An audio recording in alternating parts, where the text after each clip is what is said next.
गरीब परिवार पर बारिश का कहर। एक समय की बात है, रमेश नाम का एक व्यक्ति अपनी पत्नी कमला और अपनी 5 साल की बेटी रितु और 1 महीने का बेटा बिट्टू के साथ रहता था। रमेश अपनी जिंदगी में बहुत खुश था, लेकिन एक दिन रमेश जिस फैक्ट्री में काम करता था, अचानक उस फैक्ट्री में आग लग जाती है, जिसमें रमेश बुरी तरह से घायल हो जाता है। उसे पास के ही हॉस्पिटल में भर्ती करवाया जाता है और जैसे ही ये बात उसकी पत्नी कमला को पता चलती है तो वो भागी भागी हॉस्पिटल पहुंचती है। तभी डॉक्टर उससे कहते हैं, देखिए, आपके पति की हालत अभी बहुत ही ज्यादा नाजुक है, लेकिन हम अपनी तरफ से पूरी कोशिश कर रहे हैं। बस आप भगवान पर भरोसा रखिए। जैसे तैसे करके रमेश की जान बच तो गई, लेकिन इस हादसे में रमेश का पैर पूरी तरह से फ्रैक्चर हो जाता है, जिस वजह से उसे काम पर से भी निकाल दिया जाता है और उसके घर में जो भी जमा पूंजी थी वो सब उसके इलाज में खर्च हो जाता है। और पिछले 2 महीने से वो बेरोजगार है, क्योंकि उसके पैर में फ्रैक्चर होने की वजह से उसे कोई काम नहीं देना चाहता और वो पिछले 2 महीने से काम ढूंढने की बहुत कोशिश कर रहा है, लेकिन एक अपाहिज को कोई काम नहीं देना चाहता था। और कुछ दिनों में बरसात का मौसम भी शुरू हो गया था और ऐसे मौसम में उसे एक जगह से दूसरी जगह जाने में बहुत ज्यादा दिक्कत होती थी, क्योंकि उनके गांव की सड़कें पानी से पूरी तरह भर जाती थी और उसे आज भी इसी तरह की दिक्कत हो रही थी जब वो वापस अपने घर जा रहा होता है।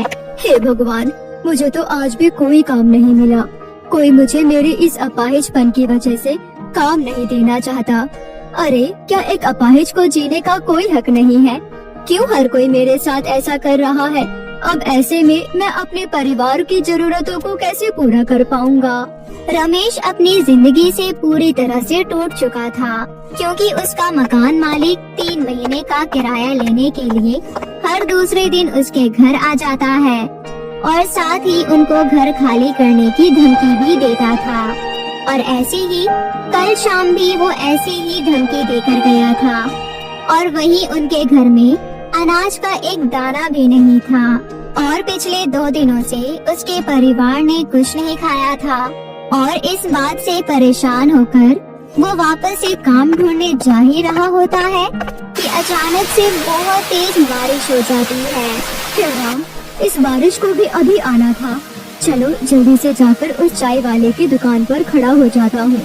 कहीं इस बारिश में तबीयत और खराब हो गई तो लेने के देने पड़ जाएंगे।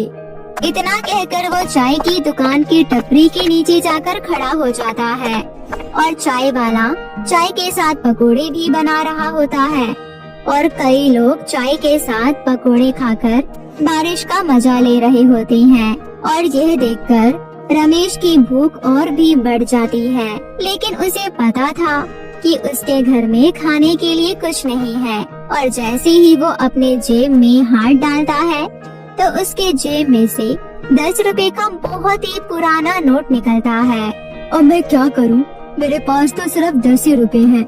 हम मियाँ बीवी तो पानी पीकर भी अपना गुजारा कर लेंगे, लेकिन बेचारी रितु कैसे अपनी भूख बर्दाश्त कर पाएगी? और अगर मैं उसके लिए पकोड़े लेकर जाऊं तो वो बहुत खुश हो जाएगी।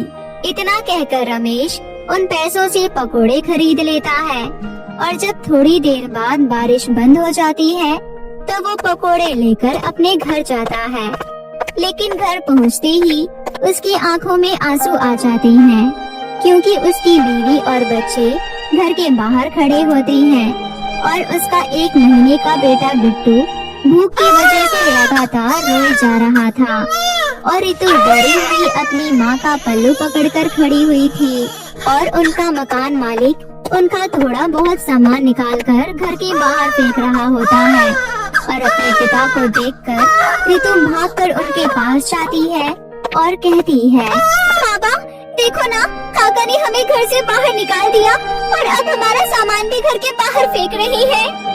रमेश लाचार अवस्था में अपनी बेटी को चुप करवाता है और जाकर मकान मालिक के पैरों में गिर जाता है और कहता है, ऐसा मत कीजिए मालिक, आप हमें घर से बेघर मत कीजिए। हम ऐसी हालत में कहाँ जाएंगे? अरे अपनी बकवास बंद कर, पहले मेरे 2 महीने का किराया दे, इसके बाद ही इस घर में रहना। मुझे थोड़ी सी और मोहलत दे दीजिए मालिक, मैं जल्दी आपका सारा पैसा लौटा दूंगा।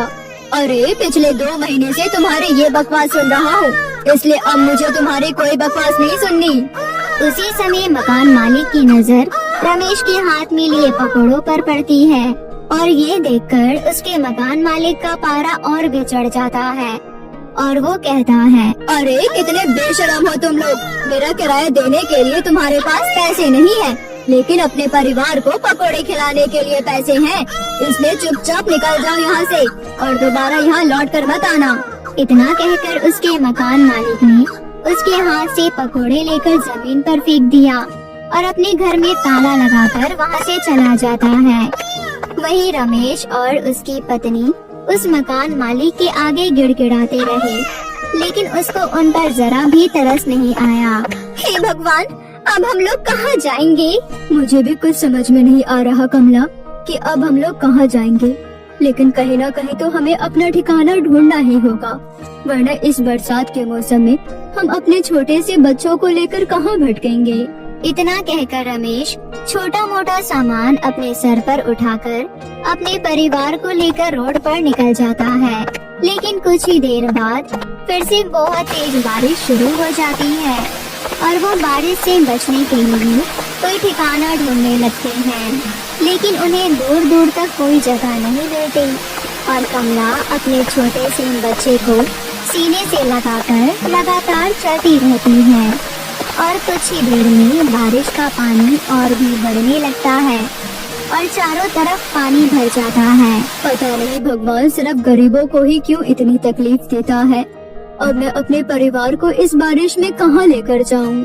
उसी समय रमेश की नजर पुल पे पड़े बड़ी सी सीमेंट के पाइप पर गई और उसने अपने परिवार को उस पाइप के अंदर छुपने के लिए कहा, लेकिन जब तक वो उस पाइप के पास पहुंच पाते उसी बीच पेड़ की एक टहनी टूटकर रितु के सर पर आ गिरती है, जिसकी वजह से रितु के सर पर चोट लग जाती है और वो जोर जोर से रोने लगती है। माँ, मेरे सर में बहुत दर्द हो रहा है। रो मत मेरी बच्ची, छोटी सी चोट है, अभी ठीक हो जाएगी। और इस तरह वो लोग पाइप के अंदर जाकर बैठ जाते हैं और बारिश के रुकने का इंतजार करते हैं, लेकिन बारिश रुकने का नाम ही नहीं ले रही होती। और कुछ देर बाद वो देखते हैं कि एक बड़ी सी गाड़ी वहाँ आकर रुकती है और उसमें से एक पति पत्नी बाहर निकलते हैं और कहते हैं, अरे सुमन, इस बारिश में भीगने का तो एक अलग ही मजा है। क्यों, मैंने सही कहा ना? सच में अनुज, इस बारिश में भीगना और फिर घर जाकर गर्मा गर्म पकौड़े खाना, इसका तो अपना ही मजा है। सही कहा तुमने, काश ये बारिश पूरी रात ही होती रहे तो कितना मजा आएगा। जहाँ रमेश का गरीब परिवार इस बारिश के रुकने का इंतजार कर रहा होता है, वहीं एक अमीर इंसान उसी बारिश का मजा ले रहा होता है। कितना फर्क है ना भगवान की बनाई इस दुनिया में। रमेश का परिवार यही सोच रहा होता है और साथ ही बारिश के रुकने का इंतजार भी कर रहे होते हैं, लेकिन बारिश नहीं रुकती, वो और भी बढ़ती जाती है और सड़कों पर पानी लगातार बढ़ता जाता है और बाढ़ की स्थिति पैदा होने लगती है और धीरे धीरे करके उनके सीमेंट वाले पाइप में भी पानी घुस जाता है। कमला, हमें अपने बच्चों को लेकर किसी सुरक्षित जगह पर जाना होगा, वरना हम लोग इस बाढ़ में डूब जाएंगे।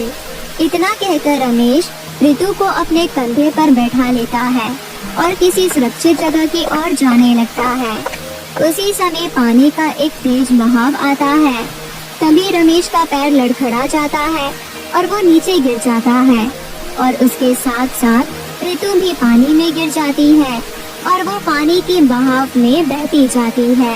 बाबा, बाबा, मुझे बचाओ बाबा, बाबा। और ऊपर से बारिश का ये भयानक कहर, जिसमें रमेश चाहकर भी अपनी बेटी को नहीं बचा सकता था और रितु कुछ ही पल में उनकी आंखों से ओझल हो जाती है। मेरी बच्ची, मुझे छोड़कर कहाँ चली गई? कहाँ हो तुम? लेकिन रितु दूर दूर तक कहीं नजर नहीं आती। हे भगवान, क्या आपको जरा भी हम गरीबों पर तरस नहीं आता? आज आपने मुझसे मेरा सब कुछ छीन लिया, कम से कम मेरे परिवार को तो मुझसे मत छीनो। वो लोग उस बाढ़ से बचने की पूरी तरह से कोशिश कर रहे होते हैं, लेकिन धीरे धीरे उनके पैर जवाब दे रहे होते हैं और कुछ ही देर में वो भी इस बाढ़ की चपेट में आकर बहने लगते हैं। तभी अचानक बचाव राहत कर्मियों की नजर उन पर पड़ती है और वो लोग उनको अपनी नाव में बैठाकर सुरक्षित अपने कैंप पर ले जाते हैं। इस भयानक बाढ़ से हम तीनों तो बच गए कमला, लेकिन इस बाढ़ ने हमसे हमारे बेटे को छीन लिया। उसी समय एक बच्ची उन्हें पीछे से आवाज लगाती है, बाबा आप क्यों रो रही हैं? मैं बिल्कुल ठीक हूँ और मैं कब से आप लोगों का इंतजार कर रही हूँ।